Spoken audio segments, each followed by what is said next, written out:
and hitter guy. I haven't played much with that strategy, but I really like the looks of the 4-color deck. It's just you're taking a gamble with the mana. That's the only thing. But even then, you have if you hit red, you have access to Faithless Looting, and now you can fix your mana that way. It's a roundabout way of making sure you hit the right colors. Well, interestingly enough, what both players have done with their Reanimator decks is they've taken a traditional Junkrights deck and they've really tried to shore up its aggro matchup. Obviously, Meru added an entire 4th color just so you could play 4 Boros Reckoners, an all-star against aggro decks. Duterte did something pretty similar. He does not have for example, in his deck list, he didn't play any Crater of Behemoths or Sin Collectors. He ran main deck Fiend Hunters and 2 main deck Voice of Resurgence instead, cards which are pretty good against aggro decks. So we're underway, and Dan Duterte is going to start us off with an Arbor Elf, and Meru has the red mana and the Faithless Looting on turn 1. Meru on 6 cards for this game. Right, so the mug, and unfortunate obviously, but Meru's deck, because of all the ways it plays out of the graveyard, should be able to recoup that card advantage pretty easily. And we see that with this Faithless Looting that he's casting on turn 2. Yeah, I imagine that his deck may mulligan more due to that 4th color. So he's no stranger to going to below 7.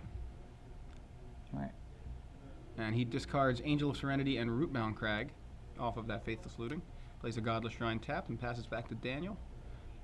So because Meru's hand here has quite a few lands in it, it does have that Angel of Serenity now in the graveyard, so he has a late game set up for himself.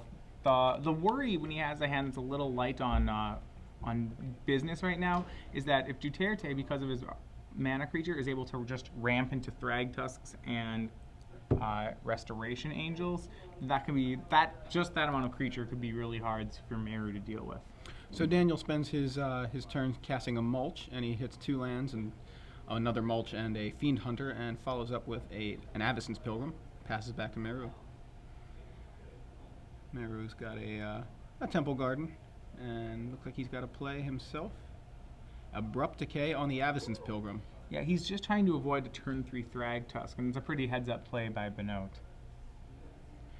So now, Daniel's turn, looks at his hand, decides attacking with the Arbor Elf is his best play for now, and we know he's got his land drop because he hit 2 off of the Mulch. He's going to play a Shockland tap, that is the Old Art Godless Shrine. Yeah, Duterte has plenty of lands right now. So yeah, he'll be able to cast all his spells on curves.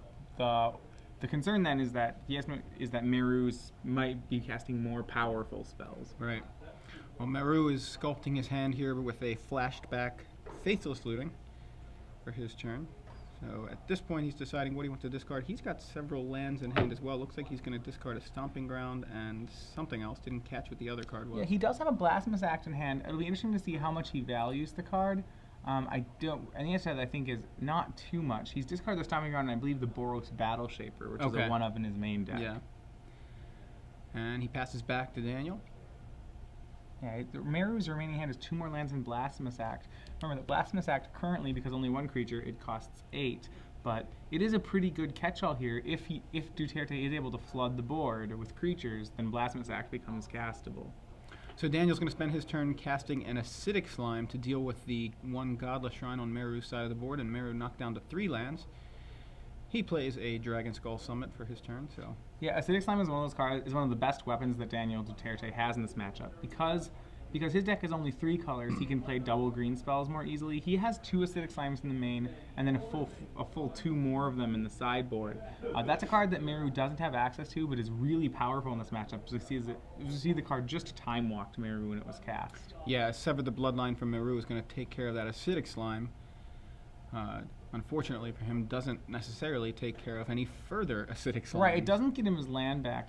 The good news for Bhanot is that Daniel only has 1 more Acidic Slime. And because it's exiled, he doesn't have to worry about unburial rights on the Acidic Slime. But the damage has been done here. Right.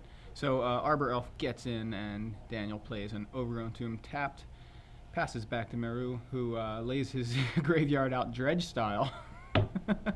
Right there on the middle of the battlefield. And yeah, it looks like a Lingering Soul? Yeah, a Lingering Soul's here. Meru only plays 2 Lingering Souls in his main deck, and that's actually 2 more than Daniel's been playing. Originally, when we saw these rights decks, last season when they came out, Lingering Souls was an all-star in this deck. You know, they were trying to maximize on how many cards that could get value out of the graveyard. But I think as these decks have become more streamlined and more creature-oriented, they really have moved away from cards like Crater Hoof Behemoth and Lingering Souls for a large part. So Meru's tired of getting the Arbor Elf beat down. Plays both the front side and the flashback on Lingering Souls. Has 4 spirits now. And Daniel's going to flash in an end-of-turn Restoration Angel, which would have been real dangerous with that Acidic Slime on board. Exactly. Well, I mean, this is an interesting play here. What that shows is that Daniel's a little worried about getting aggroed by spirit tokens. Yeah. What that to me says is that he's pretty happy with the late game he already has in his hand. Which, I mean, we do see there's already another Restoration Angel in his hand. So he's just getting that wall out there to keep his life total at 20 until he draws into a larger threat. So it looks like he has a play here. Is that I think that may be a Fiend Hunter. I believe he's got a Fiend Hunter, and that Cavern of Souls is naming Angel. Right, that gives him access to the 3rd white mana he would need to cast a possible Angel of Serenity. Yeah. So Daniel's going to go ahead and swing in with the Arbor Elf and the Restoration Angel, offering that elf up for trade with one of the spirits. Yeah, so the swing with the elf there really shows that Daniel is not pressured on lands here. His pressure comes from, you know, does he have enough endgame threats right now? Meru can decide he wants to trade his entire Lingering Souls for that Restoration Angel, or put them all in front of the Arbor Elf. And Arbor Elf dies, one of the spirits dies, and Meru takes 3 from the Restoration Angel. So interestingly enough, Meru opted not to kill the Restoration Angel there. Now he doesn't have the ability to kill the Restoration Angel, as the 3 spirits cannot kill it. So Meru draws his card for the turn. 3 spirits in play, along with 5 lands. And if you're looking, that is his graveyard there on the bottom left, just above Matthias's name. So 3 spirits swinging. And we know, or at least we suspect, Dan has another Restoration Angel that he can flash in here if he wants to take out one of those spirits. It'll be interesting to see how he chooses to play with the Restoration Angel. It might be that he wants to wait to get more value off the Angel. You know, you'd hate to play the Angel right now and then draw a card like a Thrag Tusk or another Acidic Slime on a later turn. So he declines to play any sort of Restoration Angel at that point, just takes the 3 and untaps and draws his card for the turn. So both players Cavern of Souls now on Angel. And there you see a Grizzly Salvage from Daniel. Hits Thrag Tusk, Avacyn's Pilgrim. What is that? Voice of Resurgence. Yeah, Voice of Resurgence. And Daniel here's really rewarded for his patience. He actually has found the Thrag Tusk. And now the fact that he didn't play to the Restoration Angel in his hand is going to be really valuable. So he takes the Thrag Tusk. And it looks like he does have the Temple Garden to cast Thrag Tusk this turn. Yeah, I'm trying to pick out the cards in his hand too. It almost looks like he may have another Acidic Slime, but I'm not sure of that. So he does play the Temple Garden untapped, shocks himself, attacks with the Restoration Angel, and there's that Thrag Tusk. Yeah, and so in this matchup, especially when Daniel Duterte's deck, so like I said, when I was talking about the interesting way that he built his Junkrights deck, it lacks a real trump card. And, you know, lots of them will play a Crater of Behemoth, some card that you just slam and win the game. He does have his 3 Angel of Serenities, but outside of that, the biggest creature in his deck actually is the Thrag Tusk. So Angel Thrag Tusking is that is his late game and how he plans to win. So on Meru's turn, he's going to attack with his 3 spirits yet again, knocking Daniel down to 14, I believe. And then he's going to follow that up with a Blasphemous Act. Yeah, and what this does is it really acknowledges the fact that he knows that Duterte plays Restoration Angels, and if Duterte gets the chance to Restoration Angel on Thrag Tusk, that is the potential for so much damage. Now the Thrag Tusk is in the yard, that's not an option. So Meru has cleared the board except for a lone beast left over from a Thrag Tusk on Daniel's side. Yeah, what I like what he's done with the beast token here. That's actually a 4/4 beast token. Yeah. And he's taking it and then slid a sheet of paper over the power and toughness, just letting you know that it's only a 3/3. Yeah. So Daniel's turn. Looks like maybe some discussion happening, or maybe Daniel's just trying to... Yeah, no, he's just trying to decide what he wants to do with his turn here. The Restoration Angel on the Thrag Tusk was the ideal plan. Yeah, well, the game really is a race to Angel of Serenity right now. I believe Daniel Duterte has a Unburial Rights in his hand, which means that the pressure, while the game is a race to Angel of Serenity, the pressure is on Meru to find an Angel of Serenity, much more than it is on Duterte. Right now, if the status quo is maintained, Daniel should win in fairly short order. So he swings in with his Beast, and he's going to go ahead and cast that Unburial Rights to bring back that Thrag Tusk, gaining another 5 life. And I mean, Meru has Angel of Serenity in the yard, I believe. Yeah, he did have he has both card. A Battle Shaper and an Angel of Serenity. He just doesn't have an Unburial Rights. That's what Meru's digging for. He finds a Boros Reckoner, which is that turn late. Yeah, from the Blasphemous Act. Interestingly enough, in this matchup, the Reckoner Blasphemous Act combo, as we see, is not the game winner that you might think it is. It's not uncommon for Meru, for either player really, to be over 20 life in this matchup. So Beast token is replaced by a more commonly seen Beast token, as you can see there. So on Daniel's turn, with a Thrag Tusk and a Beast, and 8 lands, facing down a Boros Reckoner on Meru's side of the board. Daniel's going to decide whether or not he wants to swing into that Reckoner. And I mean, the problem with that is he very likely loses the front half of his Thrag Tusk and his Beast. Right, so the question is, how badly do you want to deal 3 damage right now? Exactly. Is it worth the front half of a Thrag Tusk? I mean, my guess is that he'll probably make the play, because if the Thrag Tusk is killed, then Daniel will be able to Unburial Rights the Thrag Tusk. The other option is the Fiend Hunter, which he has in his hand, and it looks like that's what he's going to go for. Right, I think both. Right now, Daniel's in a commanding enough position that, he has a lot of pretty strong plays available to him. And this one, I think, as you pointed out, is the clear winner of a play. But even if his hand was empty, I think we still would be seeing this attack. Yeah, so he uses the Fiend Hunter to deal with the Boros Reckoner, keep it out of the way for the moment, and Thrag Tusk and Beast will combine to knock Meru to 1. Yeah, Meru's going to need a little bit of help to get this game. Really, his deck, despite having that extra dig, we did see that he played a turn 1 Faithless Looting. He was able to flash it back. That's 4 extra cards they saw over Duterte. He was unable to access his late game, partially because of the fact that he did, once again, mulligan to 6. Yeah, just wasn't able to find the right cards, and Daniel's able to apply enough pressure. And he's able to find an Unburial Rights, even if he didn't have the Angel of Serenity. Unburial Rights did a lot of work there, just bringing back the Thrag Tusk and bringing the beats. So. All right. So we can talk a little bit more about the matchup, but before we do, for those of you who are joining us early in the morning, first of all, thank you. And the reward is that we do our trivia contest early in the morning. So why don't you describe how that works? All right. So if you're new here, we ask a question after game 1 of both our top 4 and finals this morning.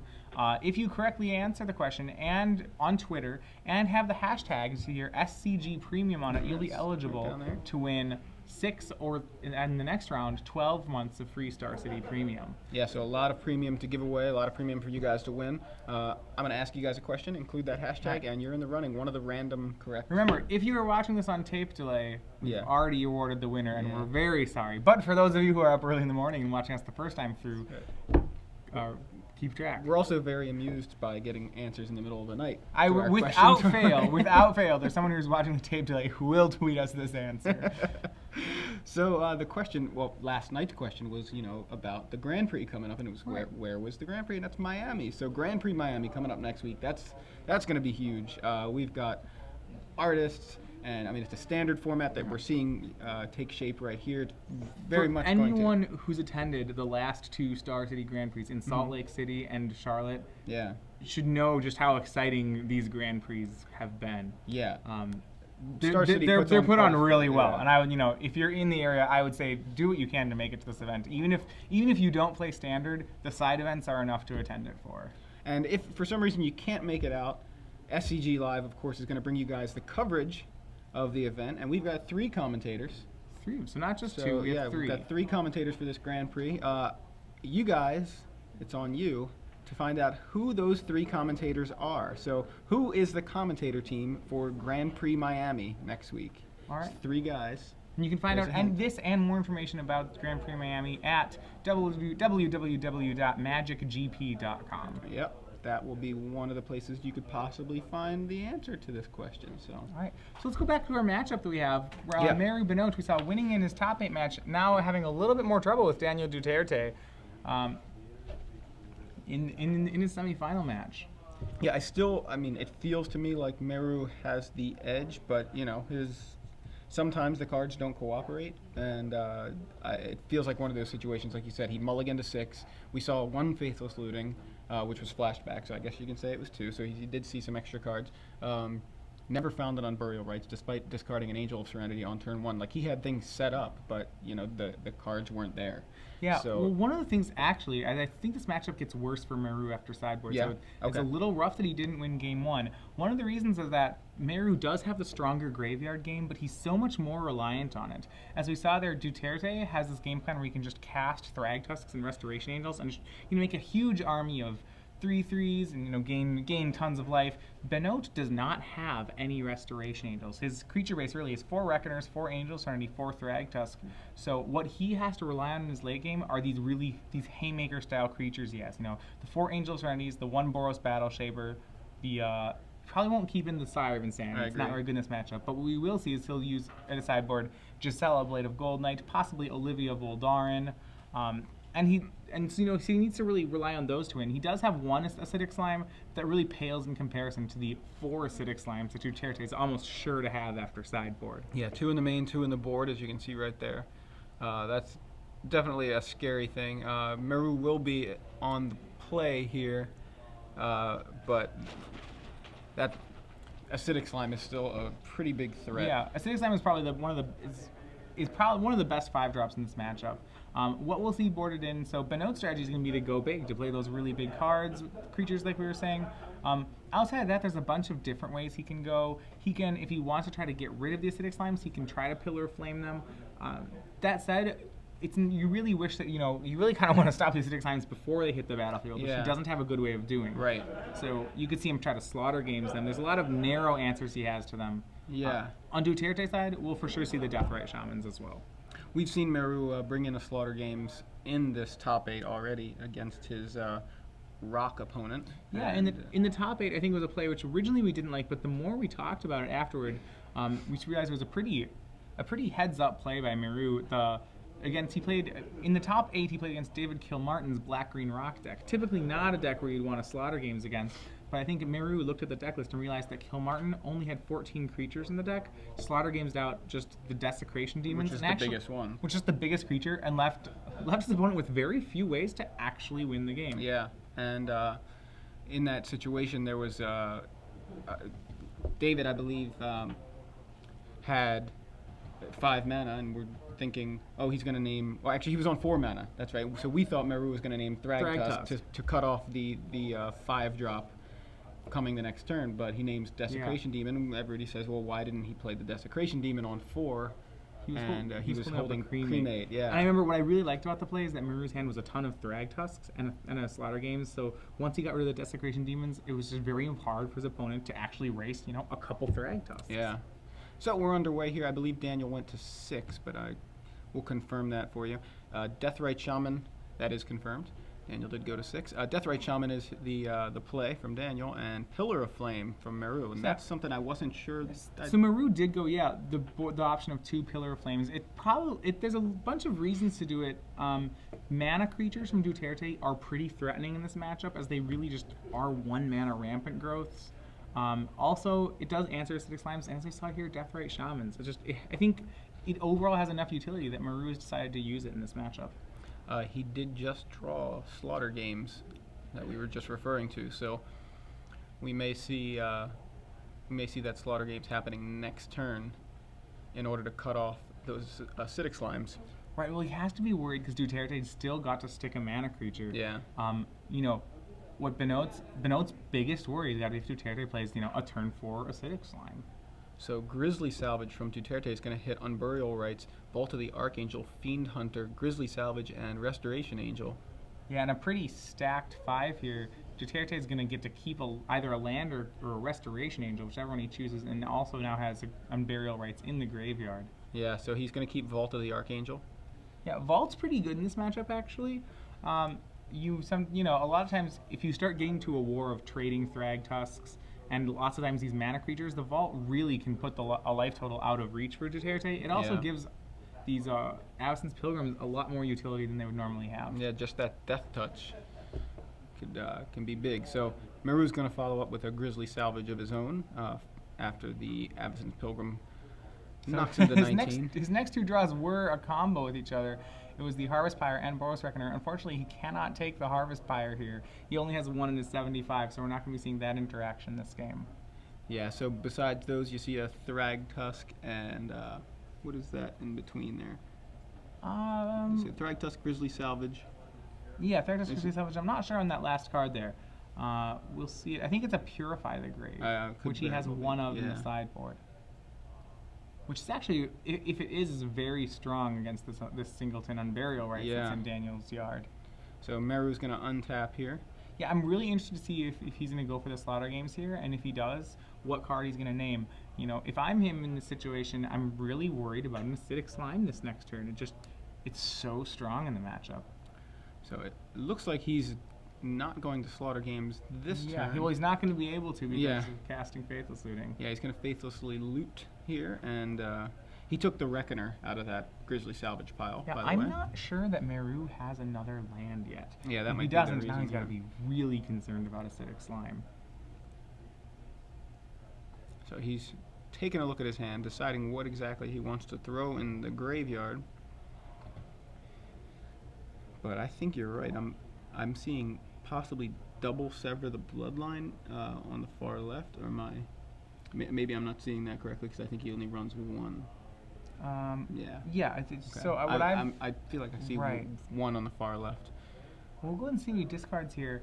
His hand has a lot of removal spells in it, which is great. Unfortunately, he could get slimed out of the game. He's going to discard a pair of Angels. So yeah, discards Gisela, discards Angel of Serenity, and has a Pillar of Flame for that Avacyn's Pilgrim, which will again shut off the Acidic Slime for 1 turn. Yeah, he bought himself a turn, but that's noted, he didn't hit his land right there. Yeah. So there you see Vault of the Archangel is the play from Dan Duterte. And speaking of not hitting lands, Daniel doesn't have the 5th land either. No. Right So yeah. Dan taking a look and seeing what exactly is that card, and I think it must have been Purify the Grave. And I like this play from Meru, even though going to cast it right away because he's planning of what's going to happen when he draws the land. He wants to make sure he gets value out of this Purify the Grave, because he's not sure. Once he hits this land, he's not sure when he's going to have time to cast it again. Right. And speaking of lands, there we go. His 4th one does show up right in time. We're going to see. Is it Thrag Tusk? Is it Acidic Slime? What's he going to name here? I think I'm going to expect a Slime. Yeah, that seems like the safest bet, especially considering his land situation at this point. And so you see Slaughter Games on the table from Meru. Yeah, what's the name going to be? I think he's thinking about it. Well, the interesting thing about not naming Acidic Slime is if you look at the mana situation, Acidic Slime Daniel only has, first of all, only has single green. So if you really do think that Daniel does not have another land in his hand, you might be able to let him have Acidic Slimes. Yeah, so whatever was named, I'm guessing it wasn't Acidic Slime. It was Angel of Serenity. You see that Daniel actually does have Thrag Tusk and Acidic Slime in his hand there. Right, well what this does is that this is the correct play for the late game. If you look at these 2 deck lists, once Meru gets rid of Angel of Serenities, then he's rest assured that if this game goes late, he has the more powerful late game. Now he just has to make it there. Yeah, he's setting things up for later, investing in his future. But it's a pretty daring play because, if Daniel hits another green source off the top here, right. It's going to be very hard for Meru. We see an Acidic Slime, and I believe Restoration Angels in his hand as well. I think so, yeah. That's like Meru will not get to play another spell this game if a green source is hit right now. Yeah, and even if any land is hit right now, Thragtusk is very likely to come down next turn. Well, okay, sorry. Actually, I should correct myself there. He could get he could get a chance to sever it, perhaps. So, look, Dan ends the turn with a Restoration Angel, draws a forest off the top, and finds that acidic slime. Well, he finds the forest and has the acidic slime. As we mentioned, Meru loses his Godless Shrine. Meru needs a land here so he can sever away that acidic slime. Otherwise, things are going to get really bad for him. And I don't believe he hits. Yeah, and this is why I think naming the slime would have been better, because you gotta worry. I mean, I understand. You gotta sometimes play to win, and right. Meru wanted to make that slaughter games count. It might be that, he felt that maybe if it's even if Thragtusk is made, and he just felt like he wasn't able to deal with any of the 5-drops, so he was kind of hoping for Daniel to hiccup a little bit on lands, which didn't happen. So burns away that acidic slime and passes back to Daniel, who swings in with the Restoration Angel. Restoration Angel now just going totally on offense. Daniel adds a Thragtusk to the board, so even if he had named acidic slime there, he would be up a land. He'd be still facing down these 2 creatures, most likely. Yeah, and interestingly, he used Rolling Templar to take care of acidic slime. Yeah. So a lot of ways, Meru, to me, it seems like he knows this matchup here. After he saw Arbor Elf and Absence Pilgrim, anticipates Deathrite Shaman getting sided in, figures Rolling Templar is going to be a pretty good card in the situation. Yeah. Finds a 4th land now. Well, it's his 5th, but the 4th on the table after that acidic slime. Well, he's got some options here. He has Boros Reckoner that he can cast. He has Unburial Rights, but yeah, he does have an Angel of Serenity. Am I seeing that right? It does look like Unburial Rights? It looks like he has Unburial Rights, Sever the Bloodline, Boros Reckoner. He's going to have to just buy time until he can cast both Hazardous Unburial Rights. And once he does, and this is I think the line he was building toward when he played Slaughter games. He has this great late game. His first half of Unburial Rights can hit Angel of Serenity. The second half can hit Gisela, Blade of Gold Knight. The dream team of those 2 angels together should be pretty good. Well, it's going to be because he knows that Duterte can't draw an Angel of Serenity to answer that. I don't think he doesn't believe that Duterte really has an answer at that point, and I'm not sure he does. Unfortunately, Dan just drew another Unburial Rights, and that acidic slime was not exiled from that Rolling Templar, so that acidic slime is an option. So if Duterte, right, and if I'm Daniel Duterte, I have to think Unburial Rights is how I'm losing this game. Those 2 angels are pretty scary. I just want to go at my opponent's mana base. So we could see Unburial Rights on slime, and then it doesn't matter whether Bhanot kills it. It's then you can see that you can Unburial Rights it again. You can see it get Restoration Angeled. You can really see why acidic slime can just be a jerk of a card. Yeah. Wizards making green too powerful. Green is so good.